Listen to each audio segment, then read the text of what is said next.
Oke, selamat datang di Kopi Kang Tau Kopau. Wow, keren. Ini bersama kali ini Bro Juanda, most wanted digital marketer di Indonesia. Wih, luar biasa. Ngeri. Welcome Bro. Thank you bro. Ini masuk ke sesi kedua ya di Goodfellas. Wih, mantap. Terakhir lah kapan kita ya? Terakhir itu di studio Ceritakan Media yang dulu. Oke. Apa kabar Bro? Luar biasa ya kan hari ini gitu. Ya kita ini lagi ada sekali lagi di Goodfellas Coffee Bintaro Bro. Yes. Ya jadi kalau teman-teman yang ada di Bintaro boleh mampir nih ke sini. Iya, asik tempatnya bro. Ah, gimana? Tehnya, kopinya gimana? Wah, ini mesti memang harus dinikmatin dulu. Asik. Enak banget bro. Oke, sekali lagi thank you dan welcome di Goodfellas di Kopi Kang Tau Kopau. Oke, thank you. Nggak capek-capek ngundang gue ya bro ya. Wah, dengan senang hati dong. Kan bro nih bro. Siap. Oke, apa kabarnya dan kesibukannya apa nih bro sekarang? Oke, jadi semenjak pandemi kemarin kita sekarang lagi ngebangun sebuah platform nih bro. Jadi platform komunitas pebisnis dan profesional. Ya, Yes. iCommunity. iCommunity, benar-benar. Yes. Ya saya lihat juga sering banget pergi-pergi nih, luar kota ya, luar negeri ya, tinggal luar planet aja bro. Iya, karena kita biasa di luar bro. Biasa di luar. Oh, itu ngapain sebenarnya bro? Ya mungkin banyak teman-teman yang lihat ya di sosmednya Bro Juanda ya, kok sering banget pergi-pergi ya. Mungkin ada banyak yang bertanya-tanya nih, ngapain sih pergi-pergi begitu bro? Yes, jadi gue pergi-pergi biasanya ya bangun hubungan. Bangun hubungan, bangun network baru. Mungkin kalau bro lihat kadang gue suka posting-posting tuh Yes. di Facebook, di Instagram, posting Iya. makan-makan. Sebenarnya bukan cuma makan-makan bro. Ada agenda tersendiri di Waduh. sana, ya kan? Apa Kayak tuh gitu. agendanya? Mau bangun partai politik? Agendanya pasti adalah mempererat persaudaraan bro. Mempererat persaudaraan ya? Yes, jadi ya kembali lagi ya yang namanya trust itu kan butuh dibangun gitu ya. Semakin canggih kita juga dengan sosial media dan lain-lain, tapi ketika kita ketemu secara langsung kayak gini nih bro, Yes. itu brotherhood-nya beda. Hmm. Gitu. Jadi brotherhood-nya beda. Ketika lu makan bareng gitu kan, bahkan even kayak kemarin gue habis balik dari Thailand tuh sebenarnya nggak ngapa-ngapain bro, cuma kulineran aja gitu kan. Iya, Tapi iya, kulineran sampai ke Thailand, sampai ke Penang dan segala macam. Ya tapi di situ kita jadi tambah dekat. Oh Ya iya. kan, kita jadi tambah dekat. Biasanya kita ketemu juga nggak tentu seminggu sekali atau bahkan sebulan sekali, tapi di sana kita 4 hari gitu kan, mungkin bahkan kita berbagi kamar ya. Wah. Berbagi kamar gitu seperti itu. Jadi tambah dekat. Iya kelihatan banget sih, apa fun banget ya main pistol air gitu Ya, ya. main Oke. pistol air ke songkran ya kan. Itu nggak ada agenda apa-apa ya, cuma happy-happy aja gitu. Tapi di sana kita bisa ketawa lepas. Bahkan kita di sana bilang, gila ya kita di Jakarta itu udah stres mikirin ini, mikirin macet, mikirin bisnis dan segala macam. Tapi begitu kita jalan bareng-bareng itu kita semua beban tuh kayak lepas bro. Jadi happy banget deh, ketawa bisa sampai ngakak gitu. Gitu. Release ya. Oh, iya. Tapi itu bener bro, kalau kita cuma sebentar gitu ya, feelingnya beda banget ya. Kalau 3-4 hari spend time together ya. Betul. Yang kayak kita beberapa kali juga ke Bali, Betul. ke Jogja, ya itu feelingnya beda banget ya. Betul, dan biasanya karena kita sudah dikekep gitu ya, udah disekep 4 hari bareng-bareng, itu ide-ide bisnis justru lebih Terbuka, clear, ya lebih lebih clear gitu. iya. Oh ini kita mau ngapain ya gitu ya. Bahkan waktu ingat gak kita ke Jogja bro, Yes, ya kan? mastermind Gitu Iya. ya. Dari bangun tidur, breakfast sampai lunch itu kita ngobrolin apa? Ngobrolin bisnis aja gitu, tapi dengan cara yang santai gitu kan, Yes. cuma pakai baju celana pendek apa segala macam, santai-santai gitu aja gitu. Tapi dapat buah-buah yang luar biasa gitu. Dan Yes. dari kejadian itu kan kita langsung upgrade website iCommunity bro. Betul, ada ide-ide. Ada ide-ide baru apa Kemudian segala kita macam. implementasi ya. Betul. Cuma Oke. kalau kita ngomongin ini di Jakarta kayaknya butek gitu ya. Lu mau ngomongin apa lagi gitu, nggak keluar idenya gitu. Tapi begitu kita 4 hari gitu kan di luar kota bareng teman-teman, ya mastermind apa segala macam, wah keluar ide-idenya gitu. Benar-benar. Kadang kalau di Jakarta ya atau di dekat rumah kan, wah bawaannya, wah udah mau pulang nih, Iya, aduh, takut dikejar tugas ya kan. aduh mesti jemput istri nih gitu kan. Iya, mau jemput istri, mau jemput anak, Iya, tapi bukan istri orang ya. bukan bodoh. Oke, oke, oke. Oke, selain itu apalagi Bro kegunaan dari komunitas ini? Ya, jadi memang komunitas tuh yang khususnya iCommunity ya. Jadi kita memang bentuk iCommunity ini tuh untuk mempermudah orang melakukan networking. Kenapa? Karena gue sadar bro, dari gue asalnya itu dari orang network. I see. Jadi dari orang network dari 2006 gue networking. Wah, Jadi 2006 ya? ya Saya udah lahir belum ya? Udah lahir. udahlah ya kan dari Iya, iya. 2006 gue mulai dari lulus kuliah melakukan bisnis network marketing gitu kan ya, mungkin gue karena jebolan network marketing gitu kan I dan segala see. macam ya, gue merasa bahwa networking tuh penting banget gitu ya, bukan cuma sekedar buat bisnis tapi juga bisa buat kehidupan bro. Ya kan, gue merasa banget ketika gue punya banyak temen, yang pasti bro gue nggak akan kelaparan. I see. Seenggak Kalau punya ada, duitnya gue ya, seenggak iya, punya iya. duitnya gue pasti nggak akan kelaparan. Kenapa? Biasalah kalau kayak tipe-tipe anak kos kan lagi nggak ada duit, gue numpang rumah lo ya makan gitu segala macam. Sama bro, itu bisa juga terjadi. Oke, kalau networkingnya bagus, nggak bakal kelaparan. Nggak bakal kelaparan bro. Widih. Seenggak kayaknya lu nggak akan kelaparan. Nggak punya duit pun nggak akan kelaparan. I see. Gitu. Ini ayat berapa nih? Wah, ini dan ini benar-benar jadi apa ya? Ya kembali lagi ngomongin ayat gitu kan ya. Yes, yes. Ya gue punya prinsip ya kayak kan Tuhan juga bilang ya, burung di udara, ikan di lautan itu nggak akan kelaparan karena semuanya pasti dikasih makan sama Tuhan gitu kan. Nah itu juga jadi prinsip gue tuh. Jadi seenggak punya duitnya gue waktu itu gitu ya, gue nggak akan kelaparan karena networking gue bagus. I see. Oke. Gitu. At least ketika gue pergi ke sini diajak makan, ditraktir, ya walaupun lagi nggak punya duit gitu ya, kayak gitu. Oke. Networking itu penting. Penting ya. banget, penting banget. Nah jadi platform ini, iCommunity ini ya kita bikin sebagai wadah untuk networking, untuk berbagi, give back, saling kolaborasi. Karena di luar sana banyak sekali orang yang bilang kolaborasi, tapi nggak tahu mau kolaborasi kemana gitu. Bener. Nah, jadi di sini kita siapin tempatnya, kita siapin wadahnya, yaudah tuh kolaborasi deh bareng-bareng di sana gitu. Oke, bagaimana kalau kayak ada orang bilang kan, wah gue introvert nih, ya kan, pemalu gitu kan. Ya. Gimana networkingnya bro? Nah, percaya nggak percaya bro, yang namanya orang itu bisa berubah. Percaya nggak? Waktu gue jalanin network itu, salah satu partner gue, teman gue bro, itu introvert abis. Kalau dengar ceritanya ini, cerita selalu gue ulang-ulang sama teman-teman yang lain juga, dan dia sangat inspiratif sekali, cewek bro. Ya, nah dia introvert banget. Jadi kalau ditanya dia bilang, mau makan di mana? Nggak tahu, ya kan? Mau pergi kemana? Terserah. Tapi karena satu titik bro, dia open mind ataupun dia terbuka gitu wawasannya gitu ya. Iya. Dia sekarang menjadi seorang top leader bro. I see. Dan menjadi good speaker. Jadi di komunitas kita itu, di network marketing itu, dia kemana-mana bisa mandiri banget, ya. Dia memotivasi orang, ya. Dia memberikan teladan kepada orang dan dia menjadi contoh leader yang dikagumin oleh member-member kita di saat itu gitu. Gimana berubahnya tuh bro? Iya kembali lagi, mungkin ada satu titik yang membuat dia, gue harus berubah nih. Kan? Setiap orang itu kan punya turning point-nya masing-masing. Iya. Ya, sama kayak gue punya turning point juga kan pasti berbeda dengan bro, ya kan, nah, kayak gitu. Itu yang membuat kita, bisa lah pasti. Jadi se-introvertnya dia, gue banyak ketemu orang-orang introvert bro. Gue waktu jalanin network marketing, kita flashback ke zaman dulu. Mungkin ini gue jarang ceritain juga karena mungkin semenjak 2015 kan orang taunya gue bukan network marketing, taunya gue digital marketing. Betul. Gitu kan. Nah tadi flashback ini mungkin untold story-nya ke belakang. Jadi gue banyak keliling ke daerah Jawa, mungkin waktu itu gue sampai 2 minggu sekali tuh tour bro.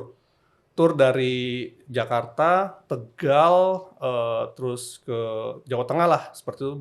Jadi perginya lewat jalur utara, pulangnya lewat jalur selatan gitu kan. Itu banyak bro orang-orang di daerah yang pengen berubah, dan mereka introvert gitu, ketemu orang kota kayaknya aduh gimana ya gue bisa nggak ya dan segala macam ya.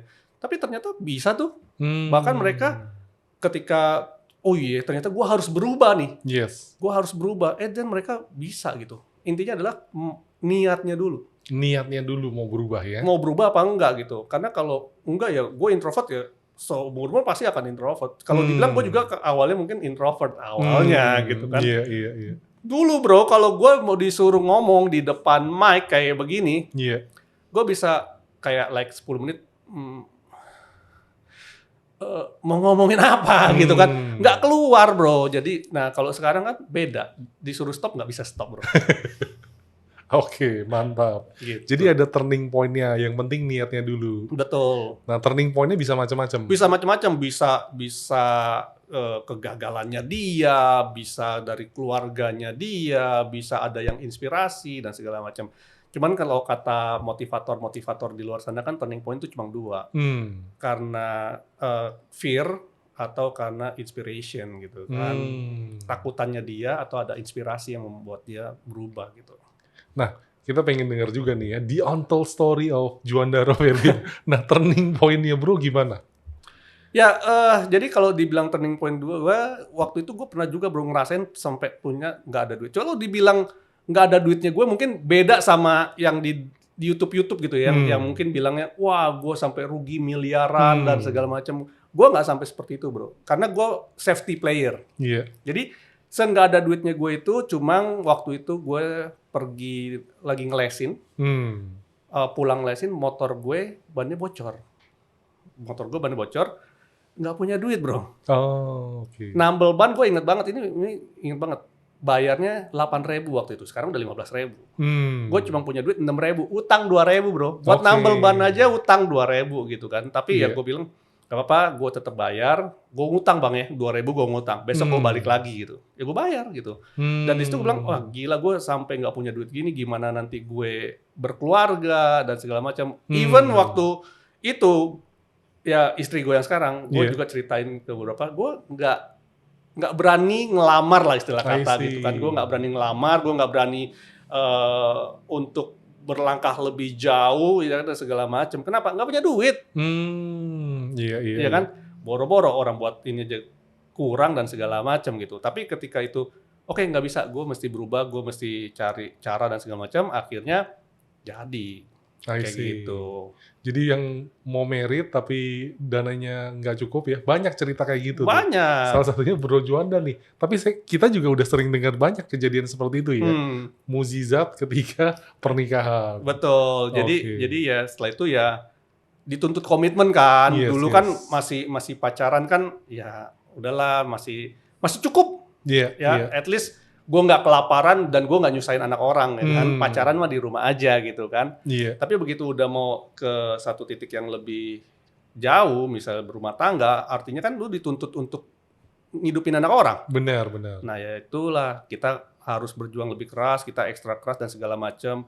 Ya itu gue sih berjuang like setelah married mungkin 1 tahun, satu tahunan lah ya. 1 tahunan, habis itu berubah. Habis itu udah ya versi gue, menurut gue ya gitu, gue udah bisa hidup enak lah, gitu. Walaupun nggak kaya banget ya, kayak punya duit miliaran dan segala macam misalnya kayak gitu. Tapi minimal gue buat hidup setahun tanpa kerja pun udah oke.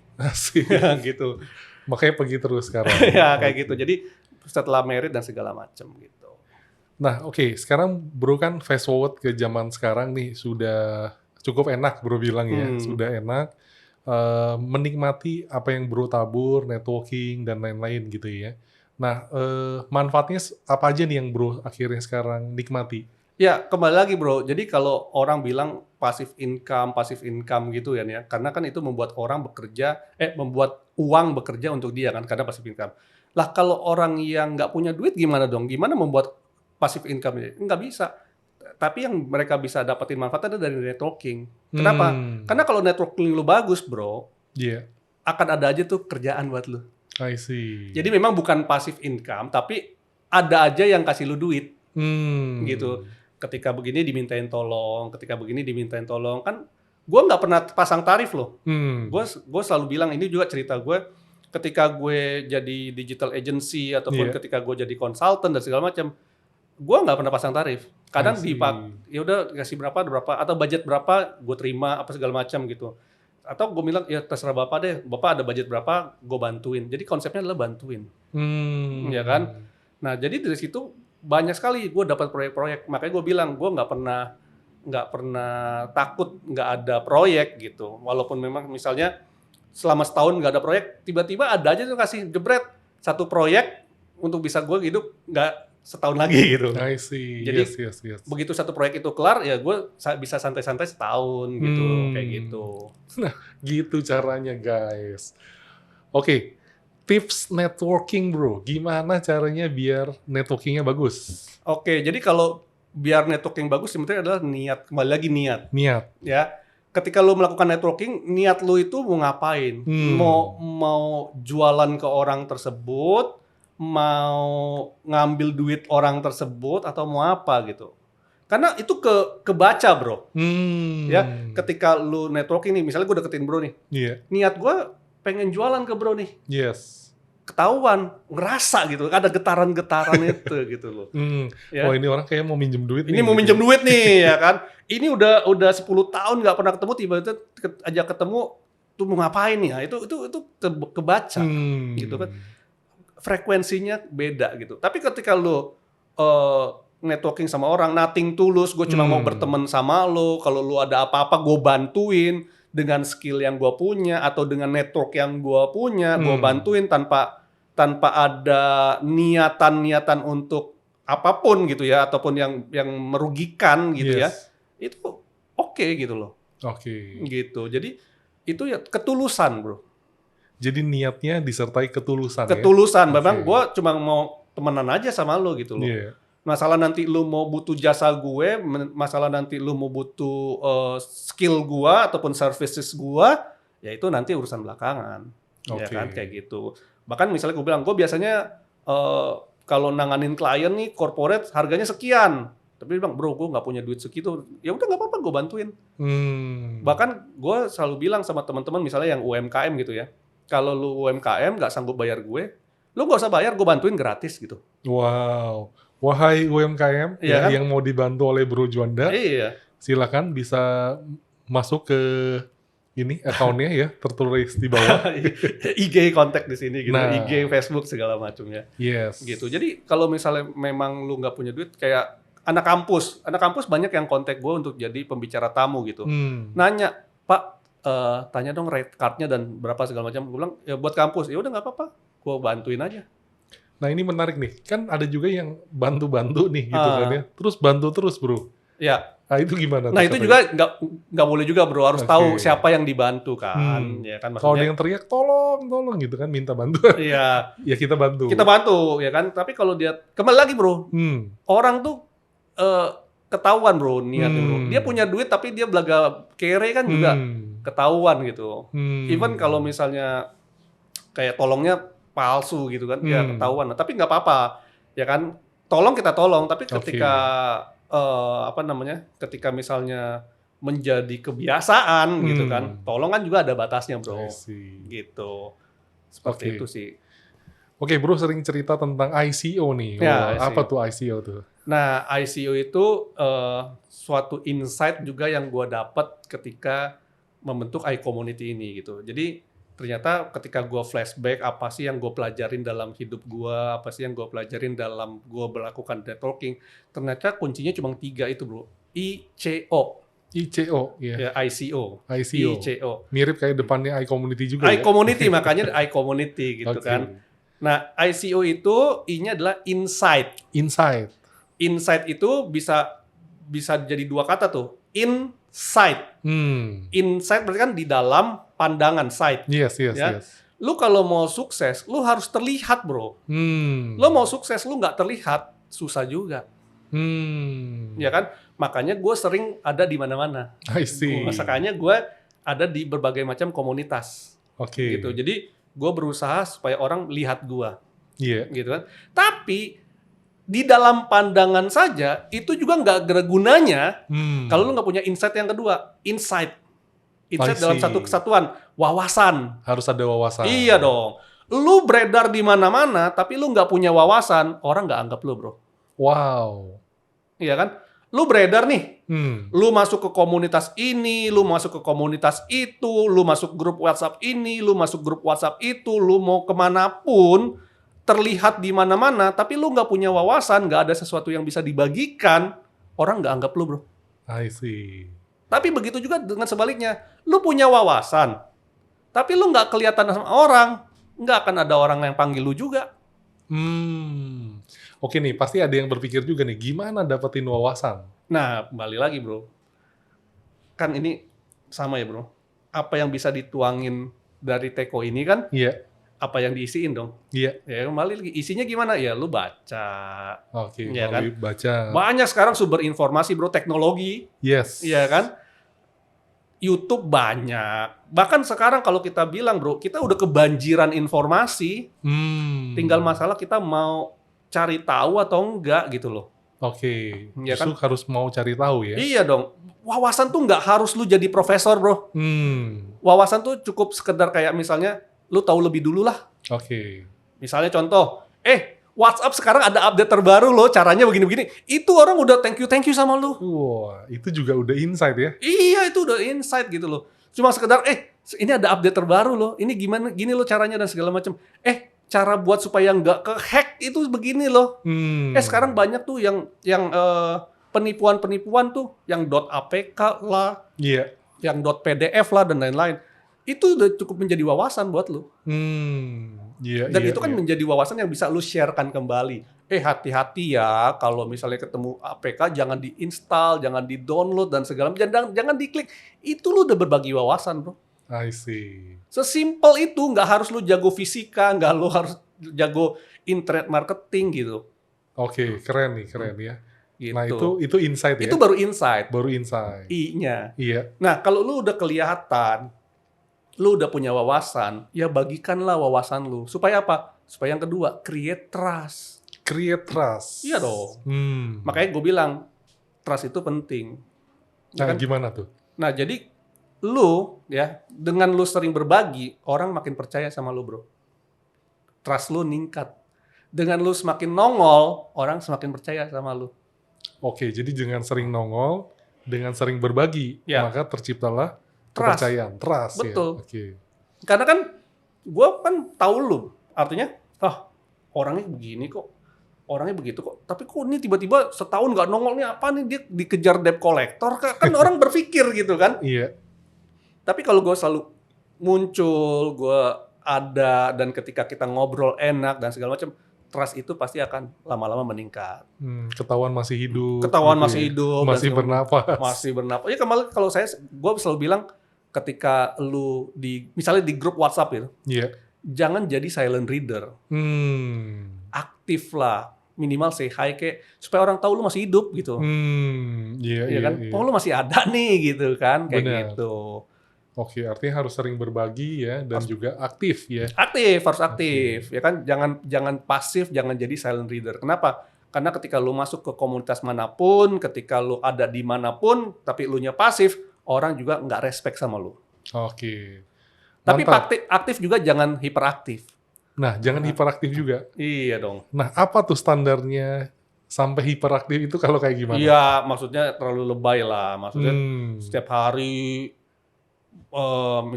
gue sih selalu menyarankan misalnya setiap pagi harus menyapa misalnya. Itu oke gitu. Tapi kalau misalnya kayak minum obat gitu, selamat pagi, jadi kayak spam gitu loh. Benar. Jangan sampai nyepam lah. Selamat pagi, selamat siang, selamat malam, selamat sore ya. Iya, jadi kayak gimana gitu. Makan obat jadi Iya. sehari 3 kali. Oke. Gitu. Jadi Itu yang C, create trust. create trust. Hmm. Nah, yang O-nya adalah opportunity, bro. Hmm. Makanya gue bilang tadi, kalau udah insight, kalau sudah create trust, opportunity itu pasti akan selalu ada.